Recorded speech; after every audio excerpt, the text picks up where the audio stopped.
Alhamdulillah wa salatu wa salamu ala rasulillahi wa ala alihi wa ashabihi ajma'in. Chers frères, chères sœurs, assalamu alaikum wa rahmatullahi wa barakatuh. Le mois de Ramadan va se terminer. Il nous reste 2 jours. Nous avons toutes et tous pu charger nos batteries de la foi, méditer, invoquer Allah, et nous avons partagé des moments exceptionnels avec nos proches, nos amis, nos familles, en groupe et à l'échelle individuelle. L'heure du bilan personnel est arrivée. Le fidèle a besoin d'un temps de recueillement pour faire un examen de conscience. Est-ce que nous avons jeûné le mois du Ramadan comme il se doit? Les efforts déployés pendant ce mois béni ont-ils contribué à nous rapprocher plus d'Allah subhanahu wa ta'ala? Notre jeûne est-il agréé par Allah subhanahu wa ta'ala? Car il y a des conditions pour que les bonnes œuvres soient agréées par Allah azza wa jal. Est-ce que nous allons garder le même élan de spiritualité après le mois du Ramadan? Autant de questions qui exigent de répondre sincèrement. C'est un bilan qui permet à chacun de savoir où il est dans sa relation avec Allah, dans sa relation avec le Coran et dans sa relation avec les gens autour de lui, vis-à-vis des devoirs que nous avons envers Allah, mais aussi les devoirs que nous avons envers nous-mêmes et envers nos proches, envers les gens autour de nous. Allah subhanahu wa ta'ala a dit dans le Coran: وَلَا تَكُونُوا كَالَّتِي نَقَضَتْ غَزْلَهَا مِنْ بَعْدِ قُوَّةٍ أَنْكَاثًا. Ne soyez pas comme celle qui a défait brin par brin ce qu'elle a solidement filé. C'est l'exemple que Allah a donné pour quelqu'un qui fait beaucoup d'efforts pendant le mois du Ramadan, au niveau de la spiritualité, au niveau de l'ihsan, mais dès que le mois du Ramadan passe, il revient à ses habitudes et à ses manquements vis-à-vis d'Allah et vis-à-vis des gens. Le Ramadan, en toute vérité, c'est l'école du changement. C'est pendant ce mois que l'on change au niveau spirituel, mais aussi au niveau social, au niveau comportement. Nous changeons notre façon de vivre et de faire, nos coutumes, nos comportements. Allah, il dit, en vérité, Allah ne modifie point l'état d'un peuple tant que les individus qui le composent ne modifient pas ce qui est en eux-mêmes. Inna Allah la yughayyiru ma biqawmin hatta yughayyiru ma bi anfusihim. Le maintien par le musulman des bonnes pratiques après la fin du Ramadan, c'est un indice de l'agrément de ses actes qu'il a fait pendant le mois du Ramadan par Allah azza wa jal. Mais n'oublions pas, le Seigneur du Ramadan est le même Seigneur des autres mois. C'est le même Dieu. C'est lui le Seigneur de toutes les périodes et de tous les lieux. Ittaqillaha haythuma kunt, dit le prophète sallallahu alayhi wa sallam, crains Allah où que tu sois et à n'importe quel moment. Wa'bud rabbaka hatta ya'tiyaka al-yaqin, et adore Allah jusqu'à la fin de ta vie. Quand on demeure donc sur le droit chemin après le Ramadan, c'est un indice qu'Allah a agréé notre jeûne et nos bonnes œuvres pendant le mois du Ramadan. Allah, il nous dit: demeure sur le droit chemin comme il t'est commandé, ainsi que ceux qui sont revenus à Allah avec toi. Il dit aussi: cherchez le droit chemin vers lui et implorez son pardon. Le prophète sallallahu alayhi wa sallam a dit: dis, je crois en Allah, ensuite demeure sur la voie droite. Qul amantu billahi thumma istaqim. Chers frères, chères sœurs, sachez que les actions les plus aimées d'Allah sont les plus durables, peu n'importe leur qualité, leur quantité. C'est pas la quantité qui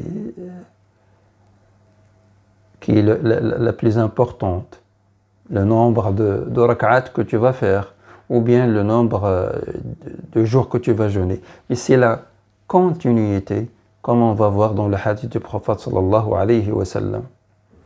Dans un hadith, le Nabi sallallahu alayhi wa sallam a dit: ô gens, contentez-vous des actions que vous êtes en mesure de mener, car Allah ne s'ennuiera pas aussi longtemps que vous ne serez pas ennuyés. Les actions les plus aimées par Allah sont les plus durables, peu importe leur quantité. Et la famille de Muhammad alayhi salam avait l'habitude de perpétuer leurs bonnes actions, dit Sayyida Aisha radiyallahu anha. Et quand le prophète sallam a été interrogé à propos des actions les plus aimées par Allah, il a dit les plus durables. Les plus durables. Donc la continuité dans les bonnes œuvres, ça fait partie de la sunna du prophète sallallahu alayhi wa sallam. Isa alayhi salam, il dit: wa awsani bis salati wa zakati ma dumtu hayya. Allah m'a recommandé la prière et la zakat tant que je suis vivant. L'ibada, c'est question de vie, de toute la vie. Il n'y a pas une période où on adore Allah et d'autres périodes où on va oublier l'adoration et les obligations surtout. Et le verset que j'ai déjà cité, wa'bud rabbaka hatta ya'tiyaka al-yaqin, et adore ton Seigneur Allah jusqu'à la fin de ta vie. Il y a un autre point aussi très important. Allah Azza wa Jal nous a facilité la tâche pour se repentir au début de ce mois béni et pendant ce mois béni, s'éloigner de toutes sortes de péchés. Nous avons fait cette tawbah entre nous et Allah.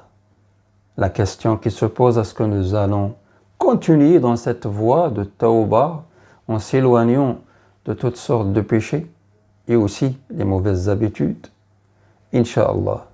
Inch'Allah, on va continuer dans la voie de l'obéissance à Allah en s'éloignant de toutes sortes de désobéissance à Allah et à son messager alayhi salatu wassalam. Car tawbah aussi, ce n'est pas une qualité des croyants qu'on fait que pendant le mois de Ramadan, mais pendant toute l'année.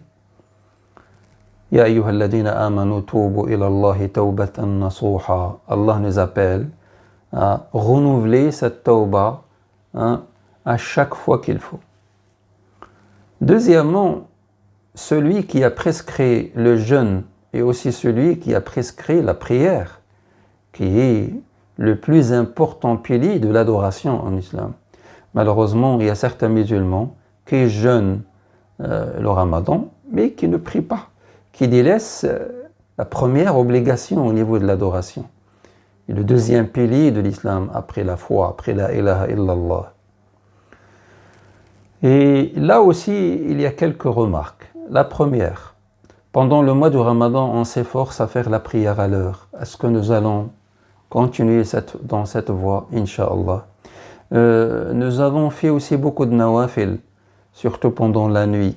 La prière de la nuit aussi, elle n'est pas été prescrite que pour le Ramadan. Le Nabi sallallahu alayhi wa sallam prie la nuit pendant toute l'année et ses compagnons radiyallahu ta'ala anhum. N'oublions pas cette sunna après le Ramadan. Dans un hadith, le Nabi sallallahu alayhi wa sallam nous dit: la meilleure prière après l'obligation, c'est la prière de la nuit. Donc, chacun parmi nous peut s'efforcer à faire quelques rak'at avant de dormir. Si ce n'est pas tous les jours, une fois par semaine, au moins, Inch'Allah, avec l'aide d'Allah subhanahu wa ta'ala. التقرب إلى الله بالنوافل بعد الفرائض. الله تعالى يقول في الحديث القدسي: ولا يزال عبدي يتقرب إلي بالنوافل حتى أحبه. Après les obligations, il y a nafila, les œuvres surérogatoires. Et Allah il nous dit: mon serviteur ne cesse de se rapprocher de moi par les œuvres surérogatoires jusqu'à où je l'aime, jusqu'à où il il a qui? Il aura mon amour. Allahumma arzuqna mahabbataka ya rabbal alamin. Le jeûne aussi, par rapport au jeûne obligatoire, c'est pendant le mois du Ramadan. Mais il y a le jeûne de Sunna pendant toute l'année. عن أبي أيوب الأنصاري الصحابي النبي صلى الله عليه وسلم a dit que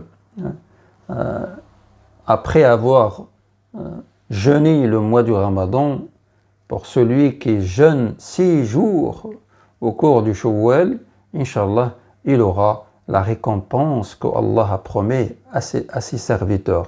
Il a dit qu'Asiyam ad-dahr, comme s'il a jeûné toute l'année ou bien toute sa vie. Dans un autre hadith, Man sama sittata ayyamin ba'da al-fitr kana tamam as-sana. Celui qui jeûne 6 jours après Eid al-Fitr, c'est comme s'il a jeûné toute l'année.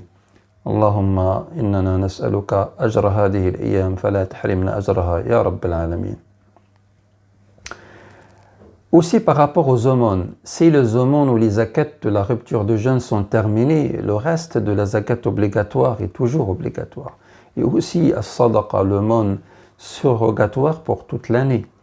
Et là aussi chacun, selon ses moyens, devait penser, Inch'Allah, à donner aux pauvres, aux nécessiteux. Allah, il dit dans le Coran, wa fi amwalihim haqqul lis-sa'ili wal mahrum.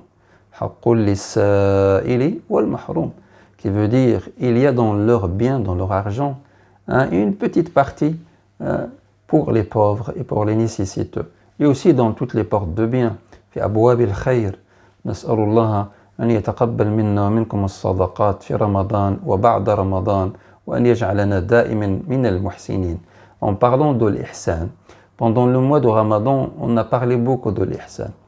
Et on a essayé, on a fait l'effort, Inch'Allah, d'être muhsinin. Au niveau de l'adoration, tu adores Allah comme si tu le vois, si tu ne le vois pas, lui il te voit, mais aussi dans les autres actions que nous faisons pour se rapprocher d'Allah, mais aussi dans notre relation avec les gens. Continuons dans cette voie de l'ihsan après le Ramadan. Cinquièmement, pendant le mois de Ramadan, chacun a fait l'effort pour rester ferme dans la voie d'Allah, dans son comportement. On a acquis la patience. Et la patience, on a besoin de cette qualité après le Ramadan aussi. Nas'alullah an yarzuqana as-sabr, ya Allah ya Karim. Pour ne pas tarder, je termine par 2 conseils. Le premier, pour rester ferme dans la voie d'Allah après le Ramadan, on a besoin de beaucoup de dua. N'oublions pas, nous sommes faibles sans le soutien d'Allah subhanahu wa ta'ala. Nas'alullah an yu'inana wa iyyakum, insha'Allah. Le deuxième, on a besoin aussi de nos frères, pour les sœurs, des sœurs. Al-mar'u da'ifun bi nafsihi qawiyyun bi ikhwani. À chaque fois qu'on est en groupe, qu'on est avec le jama'a, Inch'Allah, on aura plus de force. Yadullahi ma'al jama'a, dit le prophète sallallahu alayhi wa sallam, la bénédiction d'Allah, allez avec le jama'a. Donc ne soyez pas seuls. On a besoin des amis croyants, mu'minin, salihin, pieux, qui nous aident dans cette voie. As'alullah li wa lakum at-tawfiq wa as-sadada wa ar-rashada fi al-qawli wa al-amal. ربنا تقبل منا إنك أنت السميع المجيب ربنا اغفر لنا إنك أنت الغفور الرحيم اللهم إننا نسألك يا الله يا كريم أن تتقبل منا صالح الأعمال وأن تغفر لنا ولوالدينا وللمؤمنين والمؤمنات الأحياء منهم والأموات وصل اللهم وسلم وبارك على النبي وعلى آله وأصحابه أجمعين الحمد لله رب العالمين.